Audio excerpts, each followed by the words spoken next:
Hi, and welcome to Million Dollar Monday. This is all about the 100 Millionaire Mindset. That's what we've been focusing on. This one is a message from the future you. Very often they'll be doing an interview and they'll say to somebody, what would you tell your past self? And so I really love that concept, because if I could think of that now, what would the future me tell me now, gives me a much better perspective on life and what I should be doing. I also want to share in this particular episode that you are not stuck. We are going to talk about what the future you would tell you, but if you are already sort of the future you're 60, 70 or older, don't worry, you're not stuck. Your latter rain, this is what the Bible says, your latter rain can be as powerful or even better than your former rain, that the rain that nourishes your crops and blesses you abundantly can be even greater in the second part. There can be a greater harvest here no matter what age you're at. In fact, one thing that's really great, and if you go study this, there's all kinds of resources online that share with you that there are many, many people after 50, after 60, after even 70 or 80, where that was their greatest earning in their life. That's when they became famous or wealthy, when they really did their best work. For example, many of us have heard the Colonel Sanders story. You know, after 65 is when he started Kentucky Fried Chicken, and when he died, he owned 900 franchises. That's pretty good work for a guy starting at 65, and you can do it too. Lester Sumrall, who's somebody who I read his books. I've never met him, but I know I have a good friend who was an elder in his church. He is the original founder, the guy who started TBN, which is the 800-pound gorilla, or the 8 zillion-pound gorilla in the Christian TV community. Well, he started that after 52. He gave up everything, had nothing, and started at 52 and built his biggest thing. And then there's a guy you may have heard of, I'm probably saying this wrong, but Takachori Mori. He's somebody who at 55 was a professor, not worth very much, but then went into real estate, and when he died, had a net worth of $13 billion, not bad for what happened after the age of 55. So you're never stuck. So I'm going to be giving you 3 specific messages from your future self. The first one is this, message number 1, and I've got these backwards, so I'll just read them to you. The long-term lease and payment hurt us. The long-term lease and the payment, they hurt us. And what does that mean? So when you went into a long-term car lease, you went into a long-term lease on your business where you're renting, you went to a long-term lease on a home, these long-term leases kill you. If you look at the numbers, for example, a long-term lease on your business. So if you've rented space and it's costing you, say, $40,000 a year, in 10 years, you would have spent nearly $500,000 that had that been going into a space you owned for your business, you might have paid it off and then some. And so that kills you in the future. You have nothing you can sell.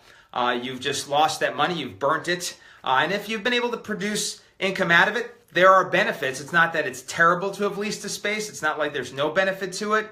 But for me, if we're trying to become, again, the 100 millionaire here, then we're thinking, I don't want to put 400, 500 grand into nothing.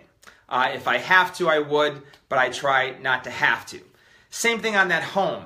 When you've just got this long-term or like interest-only payment or a 30-year mortgage, very little or zero is going into the actual principal. So after putting all of that money out over 10, 20, 30 years, there's nothing back. You may hope there was appreciation in the house, but these days in most areas, as fast as they're building new homes, they don't generally appreciate. In fact, in many cases, I know around here in Central Florida, they tend to depreciate. You're actually selling it for less than you paid for it. So I'd want to make sure there was at least some equity for the money that I was putting in. So that's message number 1 from your future self.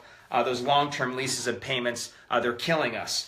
Message number 2, put away that 5K. Put away that 5K. You've maybe heard me say before that they've proven that even people working at a Walmart or fast food in hourly wage jobs that if they start early enough, putting away only $5,000 per year, that's not a ton to save, $5,000 a year, that those people would become millionaires at 65 years old. If you start at 25, put away $5,000 a year into sound investments, and you get the miracle of compounding interest, you are more than a millionaire when you retire at 65. Obviously, it's pretty uncommon for people to be millionaires after the age of 65. You know why? They don't even put the $5,000 away a year. So put the $5K away. One way to look at this, to do this, is that 15% of what you're making every month and every year, it does not belong to you.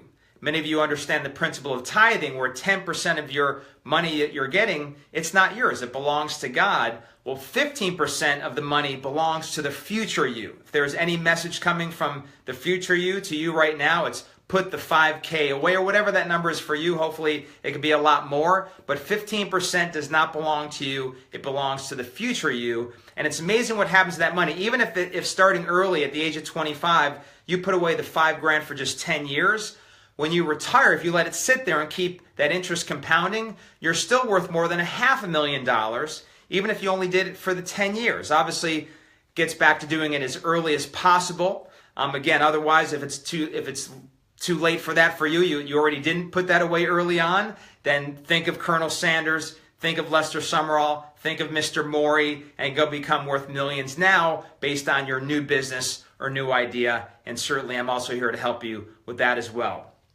The final message from your future you to you is our future is piled up in the garage, closet, and the basement. That's where our whole future is. We should have had a future where we were millionaires. Instead, young me, you spent it. You smoked it on the stuff that's piled up. So that $5,000 that could have been going into an interest-bearing account all these years, the money that could have been invested into some sort of great piece of real estate or new business, something that could have been making us money, it's sitting there in the stuff. You know, vacations, some of the material possessions, these are things that can add value to your life. But if I think of the future me and what are the good investments in the stuff, that helps.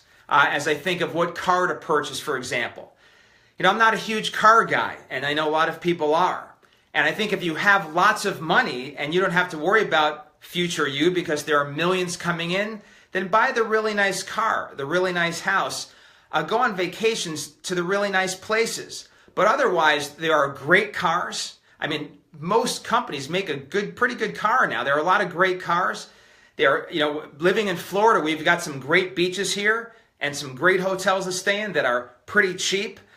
There are just versions of everything that are pretty awesome without blowing your future. So take it from the future you.